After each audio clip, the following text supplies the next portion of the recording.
আগামীকাল দ্বিতীয়বারের মতো মার্কিন যুক্তরাষ্ট্রের নবনির্বাচিত প্রেসিডেন্ট হিসেবে শপথ নিচ্ছেন ডোনাল্ড ট্রাম্প।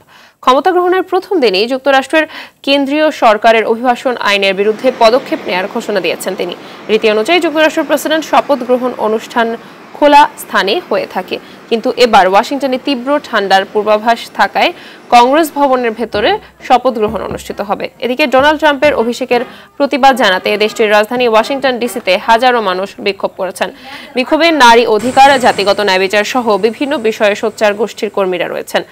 প্রতিবাদকারীদের আশঙ্কা, রিপাবলিকান পার্টির এই নবনির্বাচিত প্রেসিডেন্টের দ্বিতীয় মেয়াদে তাদের সাংবিধানিক অধিকার ক্ষুণ্ণ হতে পারে। বিক্ষোভকারীদের অনেকে গোলাপি টুপি পরেছেন।